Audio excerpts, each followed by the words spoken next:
Bonjour, aujourd'hui nous avons le plaisir d'accueillir Benoît Monpetit et Vincent Vionnet d'Environnement Canada qui vont nous parler de neige de manière générale. Donc ici vous avez Benoît qui fait la première présentation au sujet d'une mission satellitaire radar canadienne pour le suivi de l'équivalent en eau de la neige. Donc Benoît Monpetit est un chercheur scientifique au sein de la division de recherche du climat, d'environnement et changement climatique Canada. Il occupe aussi le poste de professeur associé aux universités de Sherbrooke et de Waterloo. Il travaille actuellement au développement d'algorithmes de détection de l'équivalent d'eau de la neige à l'aide de l'imagerie satellitaire micro-ondes. Il a obtenu son doctorat en physique de télédétection à l'université de Sherbrooke en 2015 et il compte 10 ans d'expérience à Environnement Canada, où il a occupé divers postes au sein du Service canadien des glaces, de la Direction générale de la science sur la faune et le paysage, avant d'occuper son poste actuel. Donc, Benoît, c'est à toi. Merci. Oui, je suis ici aujourd'hui pour vous présenter un concept qui est mené par Environnement Canada, une nouvelle mission satellite radar entièrement canadienne. Donc, je présente, j'ai juste mon nom là, mais vous pouvez comprendre qu'il y a toute une équipe derrière un tel projet. Donc, il n'y avait pas assez de place sur la page pour tous les nommer. Et puis, un petit clin d'œil à un collègue d'Uranos, une collègue d'Uranos ici, qui nous a fait quelques petits infographiques. Donc, une petite explication de ce qu'est l'équivalent en eau de la neige. Donc, je vais ramener EEN souvent, ou SWI pour le terme anglais durant la présentation. Donc, vous saurez que c'est la quantité d'eau stockée sous forme solide et liquide dans le couvert neigeux. Un petit historique pour commencer, pour se situer un peu pourquoi on en est rendu là aujourd'hui. Depuis 2007, il y a un bon support au niveau de l'Agence spatiale canadienne envers Environnement Canada pour développer la recherche de la télédétection de la neige, pas juste micro-ondes, mais principalement micro-ondes dans notre groupe à nous, et aussi développer les modèles de schéma de surface que Vincent va présenter par la suite. En 2013, il y a eu la mission de l'Agence spatiale européenne, CORE H2O, dont je travaillais quand j'étais étudiant à la maîtrise. Je travaillais là-dessus pour espérer l'avoir réussir. Elle a complété la phase A d'une mission satellite, mais n'a pas été retenue dans le programme Earth Explorer 7 de l'agence par la suite. C'est la mission Biomasse qui avait été choisie à l'époque. Ensuite, en 2015, Environnement Canada a identifié l'information sur la masse de neige saisonnière comme étant une grande lacune dans les modèles, ce qui induit énormément d'erreurs dans les modèles de prévision numérique. Et ensuite, en 2016, a commencé une pré-phase 0. Il y a toutes sortes de phases, pré-phases, c'est un peu c'est technique, mais l'objectif est le même. Pour déterminer la faisabilité d'une mission satellite radar au Canada. Ensuite, en 2018, la phase 0 a été officiellement commencée et complétée à l'automne 2020. En 2020, il y a eu un contrat émis à l'industrie canadienne pour développer la technologie de l'antenne radar, donc du capteur lui-même. En 2023, encore un autre contrat, mais cette fois-ci pour développer un simulateur de données, étant donné qu'il n'existe pas de satellite comme celui qu'on veut lancer en ce moment. Donc, il a fallu créer un simulateur de données, ce qui va nous permettre de créer des expériences synthétiques pour vraiment prouver la faisabilité de la mission. Ensuite, en 2023, on a aussi réussi à augmenter notre capacité en ressources humaines. Donc, on a doublé notre capacité scientifique dédiée à la mission. Donc, vous allez voir MMST, MMS, toutes sortes d'acronymes en fait. Vous allez sûrement m'entendre plutôt dire TSMM, c'est juste un réflexe pour le nom de la mission qui a collé en phase 0, le Terrestrial Snow Mass Mission. En français, on essaie de dire comme étant la mission de masse neigeuse au sol ou terrestre, c'est pas très clair encore. Ça reste à définir, mais je vais sûrement rester avec TSMM. Puis en 2024, aujourd'hui, ce qu'on peut dire, c'est qu'Environnement Canada a fait assez de travail avec ses partenaires de l'Agence spatiale canadienne, de Ressources naturelles Canada, pour dire que lorsqu'on sera, on nous le demandera, on va être prêt à soumettre ce projet-là et le mettre en branle. Donc, pourquoi mesurer la neige? Cette façon que l'information de neige peut bénéficier les Canadiens. Un, la prévision des débits de cours d'eau. Deux, la sécurité de la ressource en eau. Trois, la planification agricole et la sécurité alimentaire. On en entend beaucoup parler depuis quelques années. Quatre, la surveillance de l'habitat. On sait qu'il y a plusieurs espèces menacées, spécialement dans l'Arctique, qui dépendent des conditions de neige pour leur habitat naturel. 5, les prévisions météorologiques. 6, les infrastructures. Et 7, ce dernier point-là, l'hydroélectricité. On a fait à l'interne à Environnement Canada une étude socio-économique et ce dernier point-là, à lui seul, au Québec, paierait pour la mission, pour sa durée de vie. Donc, c'est quand même un point important à considérer pour supporter la mission. Donc, c'est quoi un peu la mission? Comme je dis, ce serait la première et la seule mission d'observation de la Terre dont son objectif principal est de mesurer la neige. Donc, il n'en existe pas encore en ce moment. C'est pour ça qu'en 2015, on a commencé à développer ce concept-là en partenariat avec l'Agence spatiale canadienne. On parle de mesures radar bifréquences, donc deux fréquences distinctes qui donneraient un produit d'une résolution de 500 mètres, mise à jour quotidiennement à l'aide de la modélisation, mais qui couvrirait le territoire canadien au complet à toutes les semaines. Évidemment, il n'y a pas juste les secteurs de prévision hydrologique qui en bénéficieraient. Il y a l'agriculture, l'hydroélectricité, comme je viens de dire, qui en bénéficierait. Donc, c'est un peu le concept qu'on met de l'avant. Qui sommes-nous? Donc, on a le chercheur principal de la mission à Environnement Canada, Chris Dirksen. On a moi-même responsable du développement de l'algorithme de détection, d'estimation de l'équivalent en eau de la neige. J'ai Julien Meloche qui s'est joint à nous l'année dernière et qui me supporte énormément dans ce travail-là. On a Vincent Bionnet qui est responsable du développement de la modélisation de schémas de surface qui est supporté grandement par Nicolas Leroux, mais aussi par toute l'équipe de la recherche météorologique d'Environnement Canada. On a Marco Carrera qui est responsable de l'assimilation de données, supporté par Courtney et Franck. Puis on a aussi Mike Brady qui est notre responsable de la gestion des données et de l'infrastructure informatique. Donc, c'est un support essentiel à ce style de mission-là parce qu'on comprend qu'il y a énormément de calculs qui doivent se faire, énormément de données qui doivent gérer et ce n'est pas trivial à gérer. Donc, le concept technique, un peu comme je l'avais mentionné, on parle de 2 fréquences micro-ondes en bande KU, donc une à 13 et une à 17 GHz. Je vais expliquer pourquoi on a choisi ça plus tard. 2 polarisations VV-VH pour une résolution nominale au sol de 500 mètres. Puis, on parle d'une mission éclaireuse. Donc, c'est vraiment une mission qui va prouver le concept et prouver le besoin de ces données-là. On a déjà plusieurs expériences au sol et aéroportées qui le démontrent, mais on n'a jamais eu ces données-là dans l'espace. Donc, il faut le faire, il faut commencer en quelque part.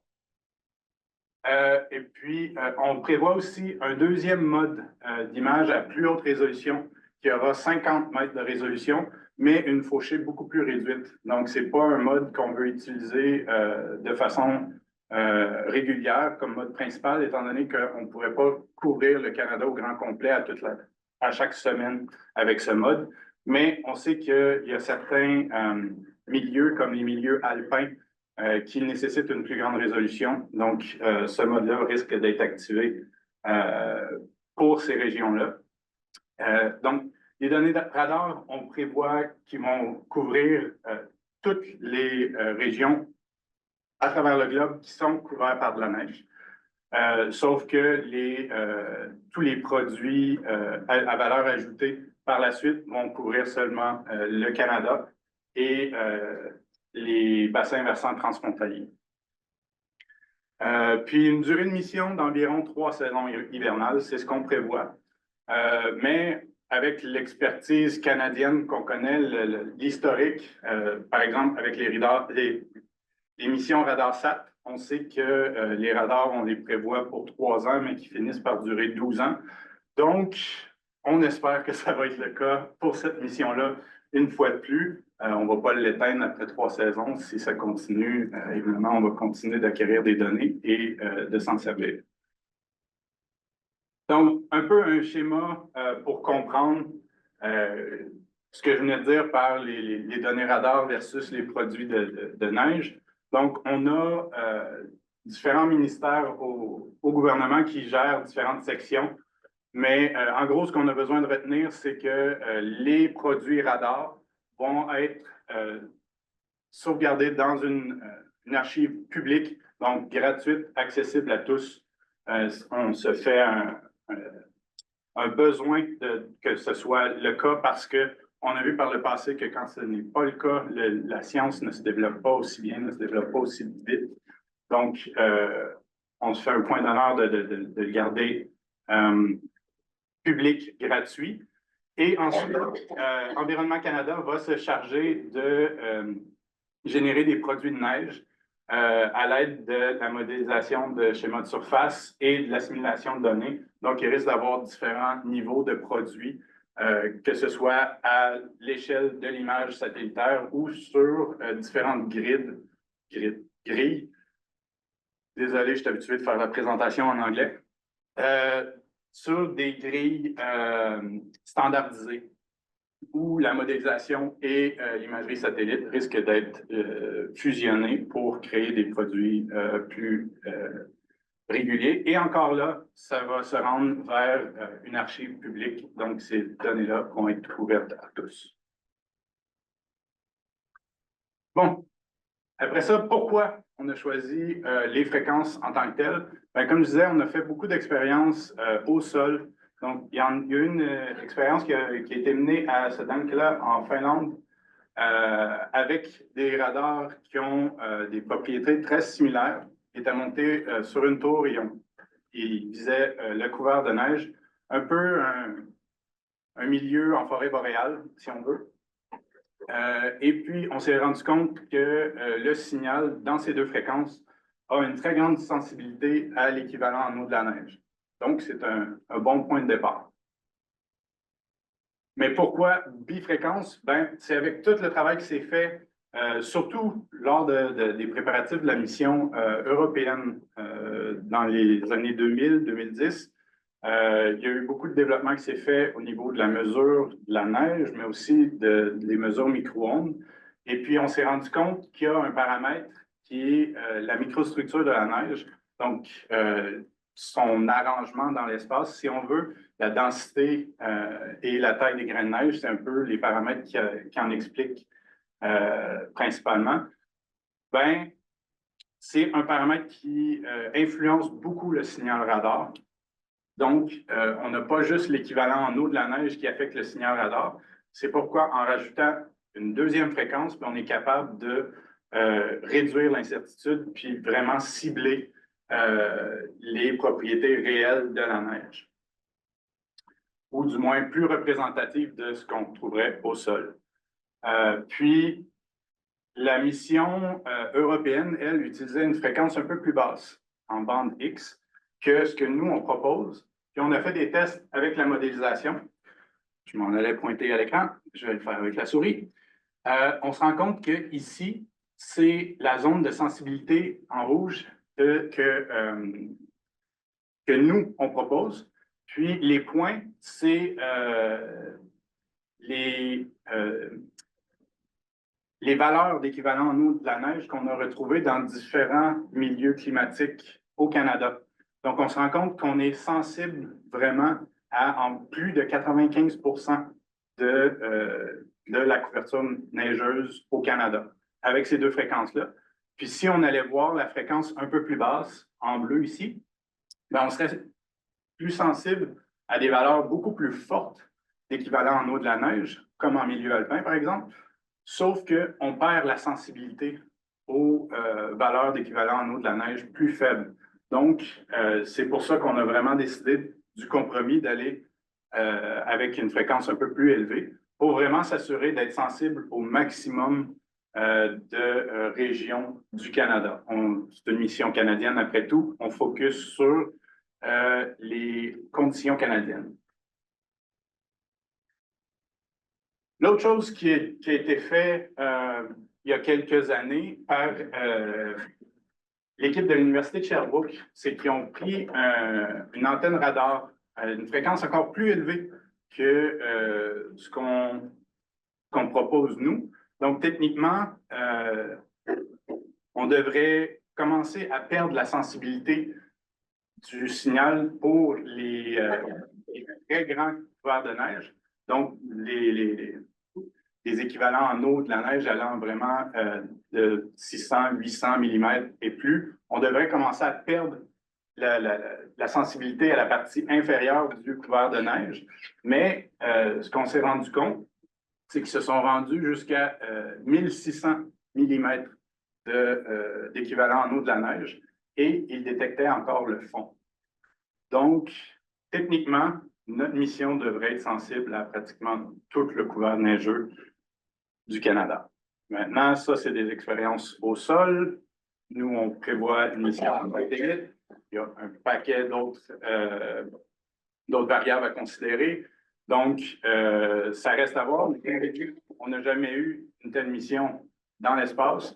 Donc, il faut commencer quelque part. Mais du moins, les travaux nous démontrent vraiment qu'il y a la possibilité de couvrir un vaste spectre de valeurs d'équivalent de la neige qu'on retrouve au Canada. En termes de préparation scientifique, au niveau d'Environnement Canada, encore une fois, un petit clin d'œil à Louise Douranos qui nous a fait cette infographique. Très artistique, on l'aime vraiment, ça nous aide vraiment à supporter et valoriser la mission. Donc, merci. Donc, l'approche analytique de la mission. En fait, c'est un schéma un peu complexe, bon, plus ou moins complexe.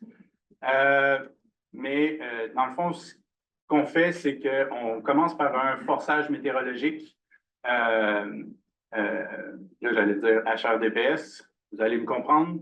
Avec l'analyse de précipitation CAPA, qui ensuite nourrit le modèle de schéma de surface qui génère une première estimation du profil vertical de la neige, qui ensuite, à l'aide des données radar complètement en haut, vont être jumelées avec la modélisation pour créer un produit d'équivalent en eau de la neige à l'échelle de l'imagerie satellite, qui va ensuite servir pour des applications hydroclimatiques. Puis ensuite, ce produit d'équivalent en eau de la neige-là va être envoyé, acheminé vers notre système d'assimilation de données afin d'améliorer les applications de prévision environnementale. Donc, c'est vraiment toute une boucle parce que même ensuite, les améliorations faites par assimilation de données peuvent servir à renourrir le schéma de surface qui va être amélioré ensuite la première estimation du profil de neige pour améliorer le produit d'équivalent en eau de la neige des données radar. C'est une boucle qu'on espère qui va fonctionner. Pour ça, on a développé depuis plusieurs années diverses campagnes terrain. La première, c'est une campagne dans l'Arctique, à Trail Valley Creek, en territoire du Nord-Ouest, en 2018-2019. Je vais présenter un peu plus tard des résultats qui sont sortis de cette campagne-là. Ce qu'on avait, c'est qu'on a travaillé autour de la station de recherche qui est gérée par l'Université Wilfrid Laurier. Et puis, on a eu une collaboration avec l'Université du Massachusetts qui avait un instrument radar en bande KU, la fréquence inférieure, qu'on pouvait monter sur un avion. Donc, on a pu avoir des données en radar. Et puis, l'équipe d'Environnement Canada s'est chargée de faire la mesure au sol des propriétés de neige. Donc, on s'est assuré d'avoir vraiment une panoplie de mesures pour pouvoir faire des bonnes représentations statistiques du domaine qui était étudié. Et puis, on a fait ça pour 3 périodes intensives, donc une en fin novembre, début décembre, une en janvier et une en mars pour vraiment couvrir le début de la saison, le milieu et la fin. Ensuite, en 2022-2023, post-COVID, la logistique était un peu difficile, mais on a réussi à organiser une campagne à Powassan, qui est juste au sud de North Bay, en Ontario. C'était un milieu agricole, donc un site, une région climatique complètement différente de l'Arctique. Donc, pour vraiment voir la faisabilité de notre concept dans différentes régions. Donc, ici, l'Université de Waterloo ont acquis un instrument qui s'appelle le Cryosar, qui est un instrument radar en bande L et en bande KU. Encore une fois, la fréquence inférieure de ce que nous, on propose. Puis, on a fait un concept de campagne terrain où on avait une station météo au sol, on avait des cibles de calibration, donc les réflecteurs en coin, puis on avait des sites qu'on disait non dérangés, undisturbed en anglais. Donc, on n'y touchait pas de la saison, comme ça on pouvait voir l'évolution naturelle, puis on faisait des mesures autour. Puis on a aussi eu des survols par drone LIDAR. Donc, on a des cartes d'épaisseur de neige à différents moments de la saison. Puis, on a aussi un modèle d'élévation de terrain qu'on a pu faire lorsqu'il n'y avait plus de neige du tout. Donc, on a vraiment un bon jeu de données pour évaluer la faisabilité de la mission. Un avant-goût de ce que les images donnent. Donc, en haut, c'est des images en bande L. Donc, ce qu'on voit, le principe général, si on veut, c'est que plus on va bas en fréquence, moins on est sensible à la neige. Plus on va haut en fréquence, plus on est sensible à la neige. Puis, ça, c'est des images prises en février et mars. Puis, on se rend compte qu'en février, on voit toutes sortes d'indices du sol en dessous. Donc, on voit la rugosité du sol sous la neige. On n'est aucunement sensible à la neige. Puis c'est le même genre d'image qu'on voit tout au long de la saison, peu importe les conditions de neige, sauf quand la neige était mouillée, où là, le signal radar ne pénètre pas du tout dans la neige. Puis en mars, même chose, mais en bande KU. Là, on perd tous ces petits indices de rugosité de surface du sol. Donc, on voit vraiment qu'on est sensible au couvert de neige. On perd le signal qui provient du sol. Donc, c'est vraiment génial. Puis, on a fait une expérience d'excavation. Une expérience d'excavation où le fermier a pris son tracteur puis déblayer une grande partie du champ pour vraiment nous permettre de voir le sol. Donc, il n'y avait plus aucune neige. Puis, on se rend compte que le signal est beaucoup plus faible où le fermier avait excavé que les endroits autour. Donc, on voit vraiment qu'on est sensible au couvert de neige et qu'une grande partie du signal qui vient de la neige et non du sol. Donc, c'est des résultats préliminaires de façon qualitative, mais très encourageants. Puis, cet hiver, on prévoit une autre campagne dans un autre milieu complètement différent, un milieu plus alpin, Fortress Mountain en Alberta. Donc, encore là, on va réussir à faire des vols avec l'instrument qui ressort, donc le même instrument que pour la campagne en Ontario. Mais cette fois-ci, en plus, l'Université de Sherbrooke a acquis des radars qui ont les mêmes propriétés que ce que nous, on veut pour la mission satellite, mais des radars extrêmement portatifs, c'est-à-dire c'est la grosseur d'une boîte de souliers. Donc, on peut transporter ça en avion sans aucun problème. Donc, c'est hyper facile d'amener ça dans des milieux un peu plus hostiles et difficiles d'accès, comme des milieux montagneux. Donc, on va pouvoir faire des expériences d'échelle. Donc, voir les différences d'échelle au sol, aéroporté, et vraiment commencer à comprendre quel genre de défis on va pouvoir avoir au niveau satellitaire. En plus des campagnes terrain, il y a un paquet d'autres travaux qui se font. Je n'irai pas en détail sur la modélisation. Je vais laisser Vincent en discuter plus longuement dans le prochain séminaire. Donc, je vous invite à rester pour ceux qui sont en ligne. Donc, il y a le développement de modèles de schéma de surface Environnement Canada qui se poursuit pour essayer vraiment d'améliorer la simulation de la neige à travers ces schémas de surface-là. C'est une composante extrêmement importante pour le concept de la mission. Et il y a aussi tout l'aspect assimilation de données. Donc, c'est quelque chose qui doit être développé, retravaillé et amélioré. Donc, on a vraiment une équipe à Environnement Canada qui travaillent là-dessus. Ils ont déjà fait beaucoup de travail avec des expériences synthétiques. Donc, ça avance vraiment très bien. Je vais me concentrer un peu là-dessus parce que c'est un peu plus mon domaine d'expertise, puis c'est vraiment ce sur quoi j'ai passé mes dernières années à travailler.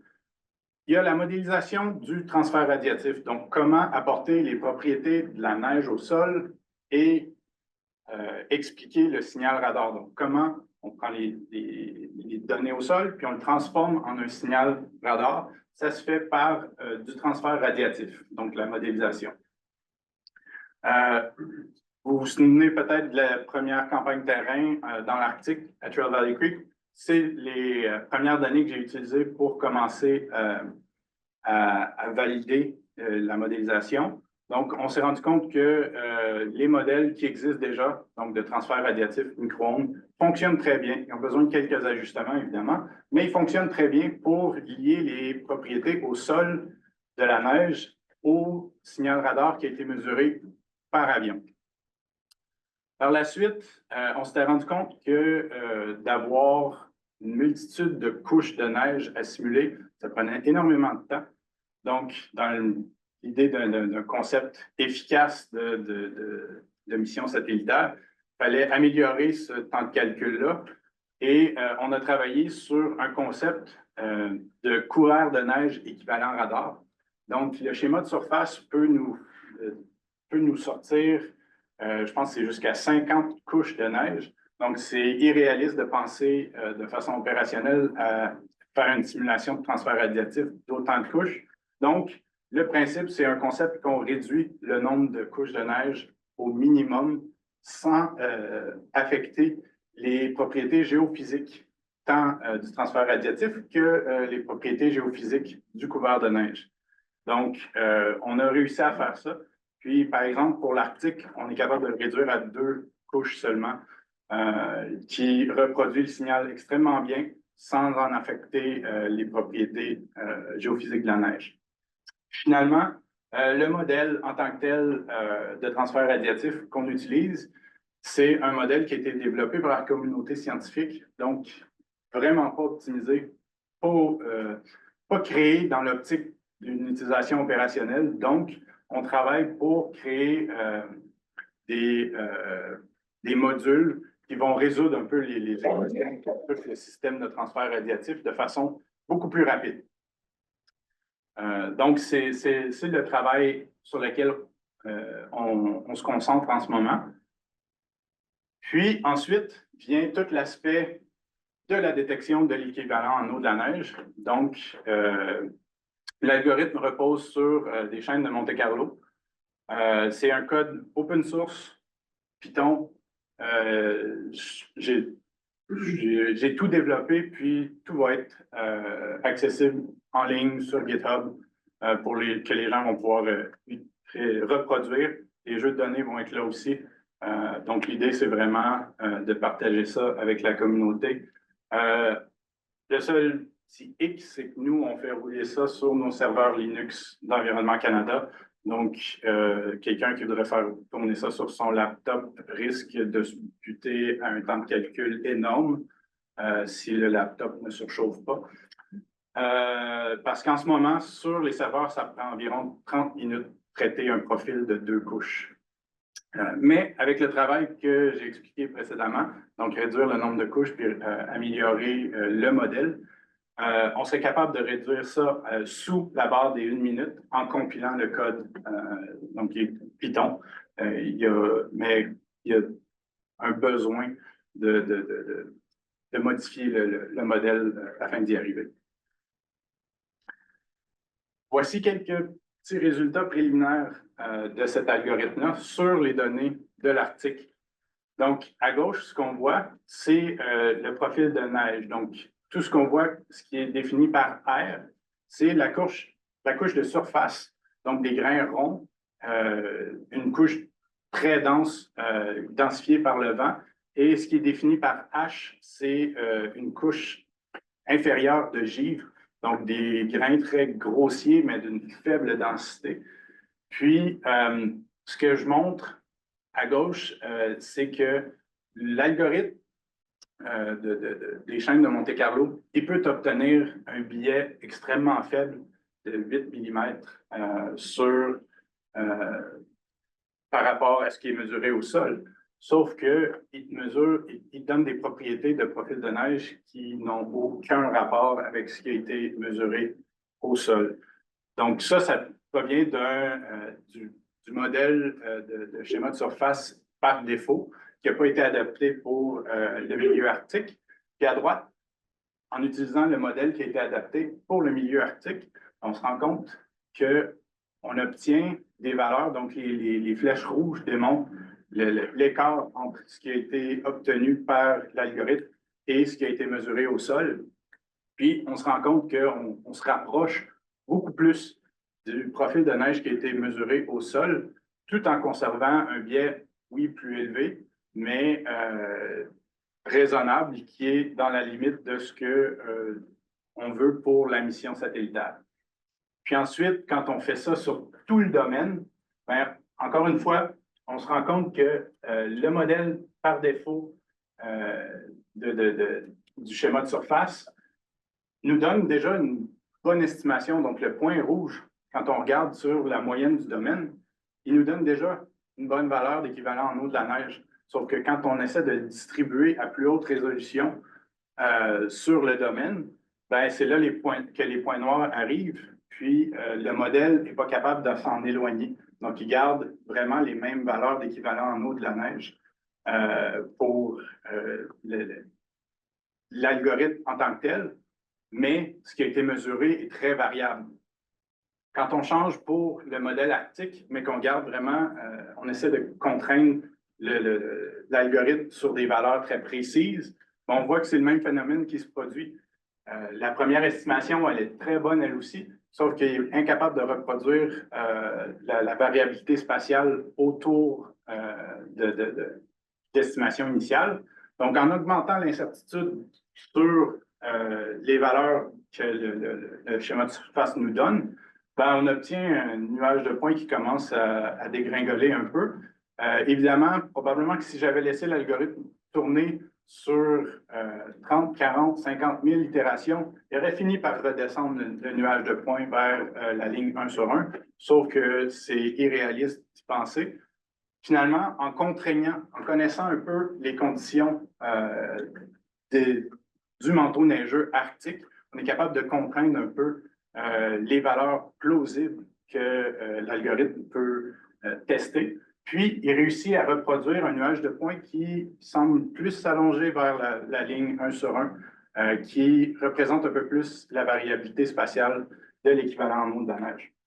Donc, c'est vraiment, c'est là qu'on voit que l'importance du développement du schéma de surface est très important, améliorer la précision de la première estimation, mais c'est aussi important de connaître un peu de façon générale, de façon globale, les conditions qu'on retrouve réellement sur le manteau neigeux. Sinon, on risque de juste obtenir une valeur d'équivalent en eau de la neige, oui, qui est bonne, mais que si on essaie de faire du multicouche dans les schémas de surface, ben, on va se mettre à intégrer des erreurs qui peuvent produire de plus grandes erreurs et incertitudes par la suite.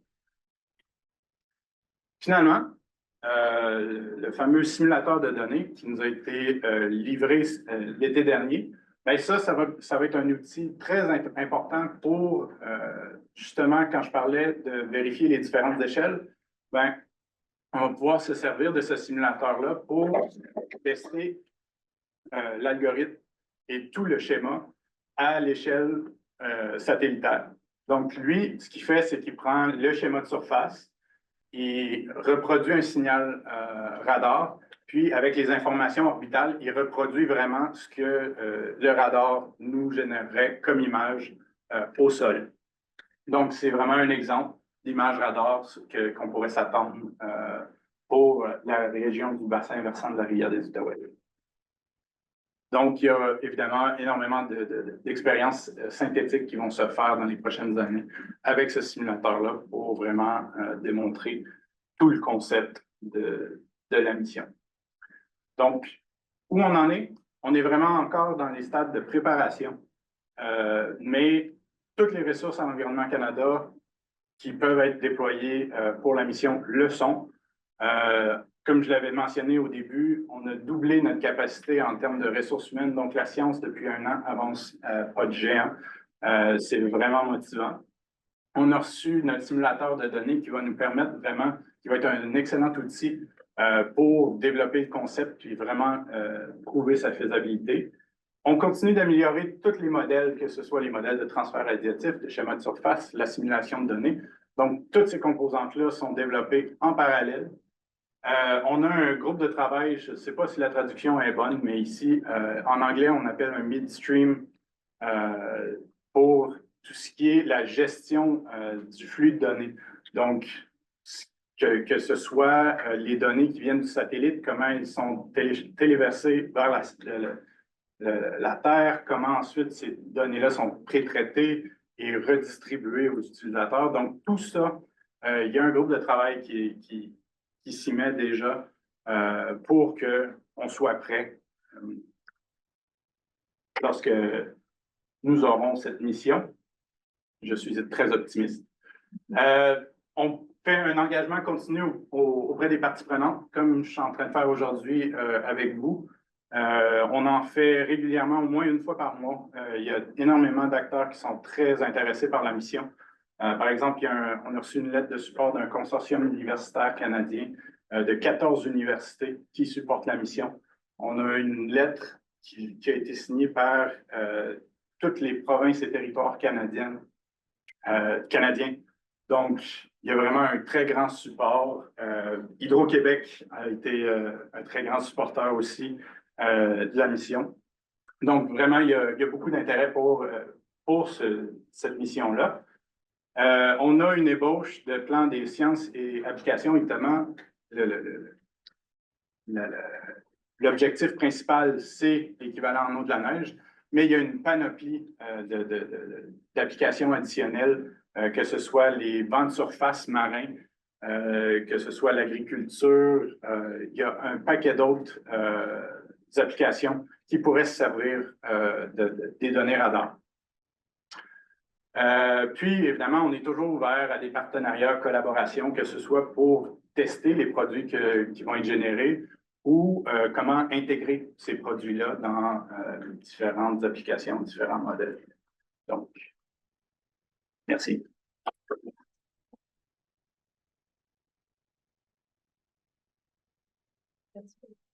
C'était super intéressant. Est-ce que vous avez des questions? David. Merci beaucoup pour la présentation. Est-ce que j'ai bien compris que c'est difficile d'extraire une mesure d'équivalent de la neige d'un modèle sur une surface qui décrit les différentes couches de neige de la propriété? Les deux, on a besoin des deux essentiellement pour avoir une mesure de suivi, mais on peut faire une mesure de suivi indépendamment seulement de l'observation statistique.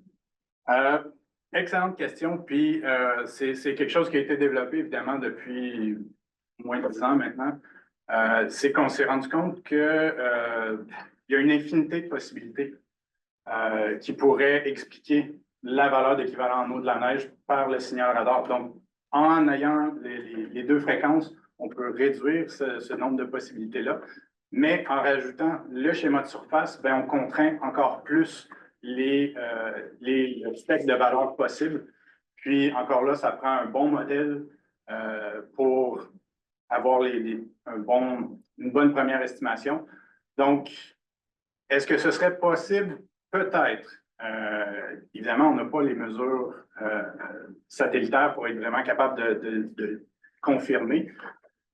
Mais tous les travaux qu'on a faits jusqu'à maintenant, étant donné la grande diversité, surtout au Canada, des climats qu'on a, ça prend une bonne première estimation parce qu'on pourrait partir de n'importe quoi puis finir par obtenir une valeur d'équivalent en eau de la neige qui n'est pas représentatif du couvert de neige qu'on a au sol. Donc, c'est vraiment pour contraindre. Vas-y. Merci. Donc, au début, là, vous avez mentionné Hydro-Québec comme étant vraiment intéressé à ça. Oui. Ça voudrait donc dire qu'il faudrait intégrer un modèle de structure neigeuse dans leur modèle hydrologique pour pouvoir profiter pleinement des résultats de cette étude-là.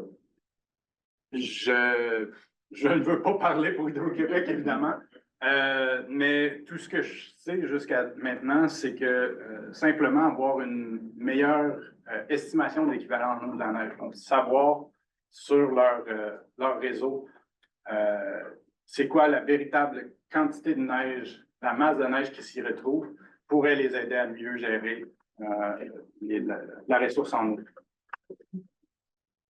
Liliana?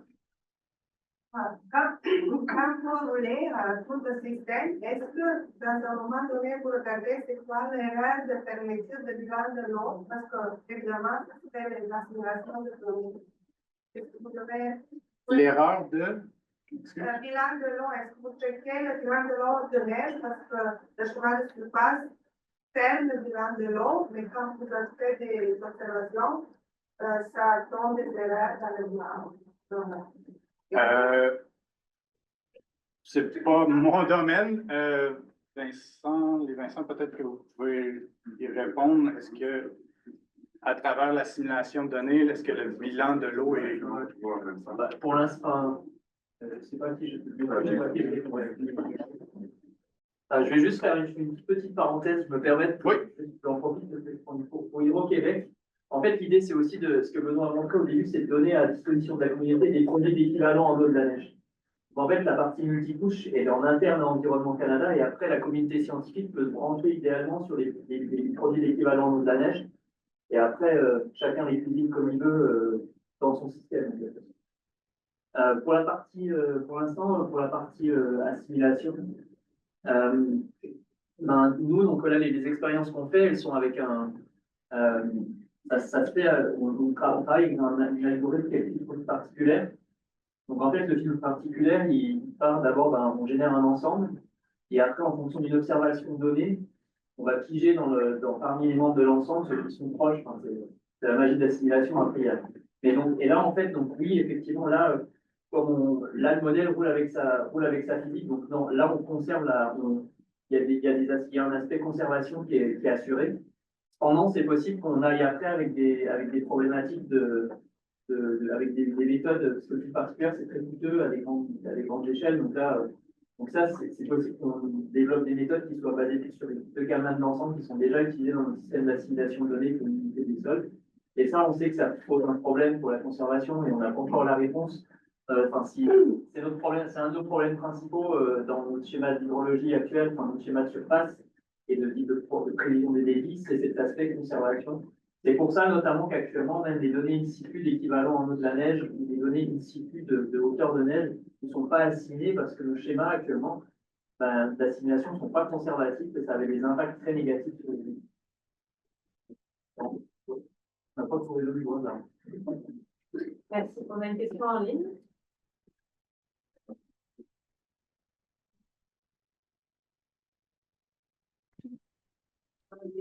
Oui, bonjour.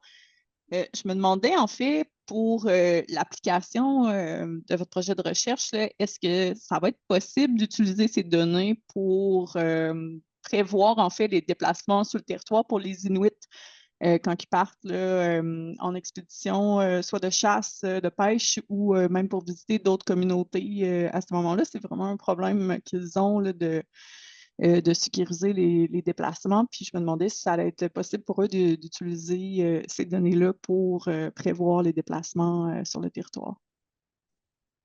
Excellente question. Puis,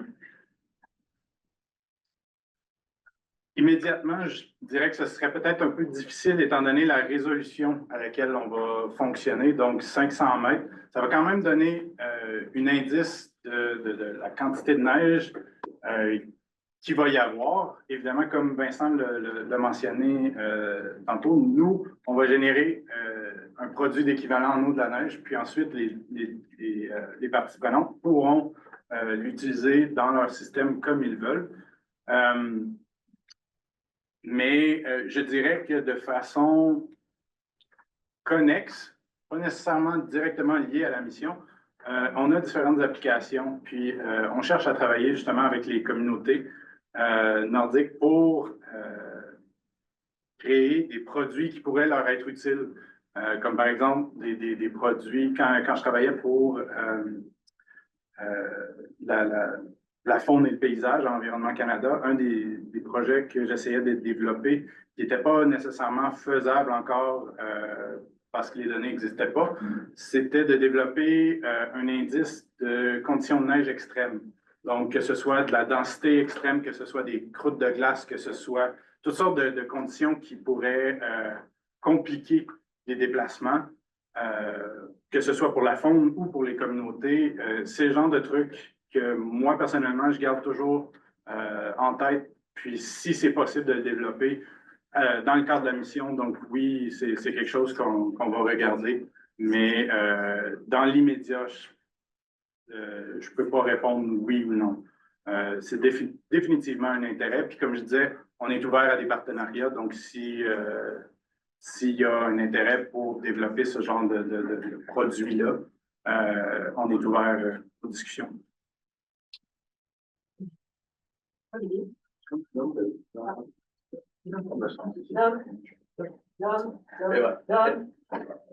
Des nuages. Vous ne pouvez pas parler des nuages. Est-ce que ça a bousé le signal? C'est des nuages qui passent au-dessus. Si tel est le cas, est-ce qu'il y a comme un autre produit qui peut être utilisé avec ça pour s'assurer qu'il n'y a pas de fausse représentation de la neige? C'est l'avantage des micro-ondes. On n'est pas affecté par les nuages. En fait, quand on utilise, par exemple, les données de température de brillance qui existent en ce moment pour les micro-ondes passives, pour faire une petite correction selon la quantité d'humidité de vapeur d'eau qu'il y a dans l'atmosphère. Mais au niveau radar, le signal, donc le mode actif des micro-ondes, le signal est tellement fort qu'il n'y a aucun impact sur le signal. Donc, c'est vraiment une des raisons pourquoi on s'en sert pour ce type d'application-là. Donc, pas de souci. Est-ce que vous avez mentionné tantôt, là, quand vous avez montré les cartes là, de l'agriculteur, parce qu'il y avait quelques-uns trous, oui, qu'il y avait des problèmes quand il y avait de la pluie sur la neige. Oui. À quel point les données satellitaires vont être détériorées pour ça, mais aussi, j'imagine, pour les moments de gel-regel, là, où est-ce qu'il va y avoir des coupes de glace, est-ce que ça va détériorer les données? Euh, Premier point, c'est que oui, quand il y a de l'humidité, quand il y a de l'eau liquide dans le couvert de neige, malheureusement, le signal radar ne pénètre plus. C'est une des raisons pourquoi on combine avec la modélisation. Donc, la modélisation peut quand même en tenir compte et poursuivre. Puis souvent, il y a une période de regel. Donc, le couvert de neige regèle, puis là, il redevient sec, puis le signal radar peut être utilisé. C'est une des choses, en fait, que j'ai fait durant ma thèse de doctorat, c'est de voir comment l'inclusion de croûtes de glace, puis tout ça, c'est vraiment ces conditions plus extrêmes là, de neige, comment ça affecte le signal micro-ondes. Donc, c'est possible de l'utiliser quand la neige est sèche, puis quand la neige est mouillée, ben, c'est là qu'on va poursuivre avec la modélisation pour essayer de poursuivre l'évolution temporelle du couvert de neige. Puis l'autre aspect, c'est qu'il y a deux passes, une descendante et une ascendante, qui sont à deux moments de la journée différents pour une mission satellite. Donc, souvent, la passe qui est très tôt le matin, heure locale, va avoir des conditions de neige sèche versus la passe plus tard, en fin d'après-midi, début de soirée. Là, tu risques d'avoir un peu plus de conditions de neige humide. Donc, il y a cette possibilité-là de jumeler ces deux moments de la journée pour avoir une meilleure estimation. Est-ce que pour la phase préparatoire, il y a déjà des choses qui peuvent être faites avec les résultats de RadarSat de la constellation, ou est-ce que le signal bande C est beaucoup trop différent de ce que la bande K va produire? Le signal en bande C est beaucoup trop. Il est très peu sensible, en fait. C'est un peu comme ce que j'avais montré dans une des premières diapos. On a le signal en bande KU, le signal en bande X, puis après, on a le signal en bande C, qui est encore moins sensible au faible couvert de neige. Mais je travaille quand même avec des étudiants gradués de différentes universités pour essayer de trouver une façon d'utiliser le signal de RadarSat en milieu alpin.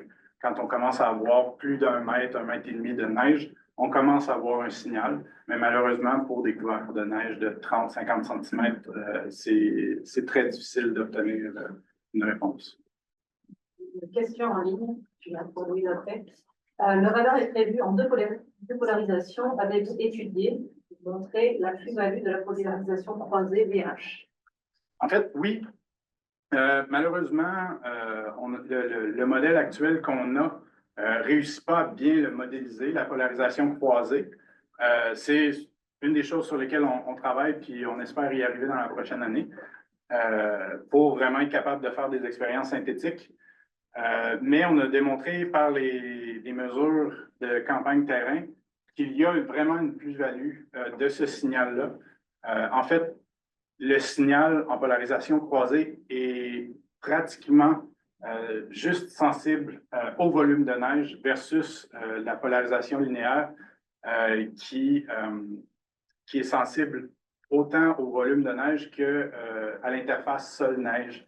Donc, c'est plus difficile de découpler l'apport de la neige pour cette polarisation-là versus la polarisation croisée qui est particulièrement sensible au volume de neige. Donc, ça va apporter une plus grande précision à l'estimation de l'équivalent de la neige. Merci beaucoup pour la présentation. J'ai deux petites questions, mais la première, je pense que tu as principalement répondu à l'une. C'était par rapport aux événements de mise sur le neige, est-ce que vous avez fait des études par rapport à l'impact de ces événements-là sur la qualité des mesures? Et puis l'autre, c'était par rapport à l'évolution des glaciers, mais j'imagine que ça ne peut pas faire ça, mais je me pose ben oui, c'est ça. La première question, c'est que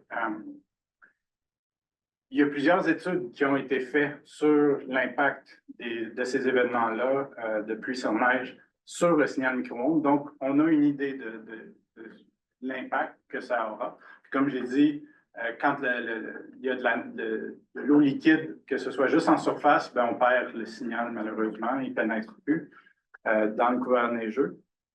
Mais si ça regèle, on est capable d'identifier par la suite les conditions de neige. Puis pour l'évolution des glaciers, ben en fait, on a des chercheurs de l'Université de Waterloo qui sont intéressés à faire le suivi, justement, de voir comment ils peuvent utiliser ces données-là pour l'évolution des glaciers. Donc, il y a une possibilité, oui. Rapidement. Ça a mentionné tout à l'heure l'implication d'Hydro-Québec. Si Hydro-Québec a développé des instruments. Oui. Bien, vraiment, juste en ce moment, on a leur support. Ils sont très intéressés. Comment ils ont l'intention d'utiliser ces données-là, ça leur appartient. Je ne veux pas parler pour eux. Mais évidemment, il y a un grand partenariat qui pourrait être fait où on utiliserait leur réseau, leur infrastructure pour valider nos produits quand même. Ce serait un très grand partenariat pour nous. Donc, il y a cette possibilité-là.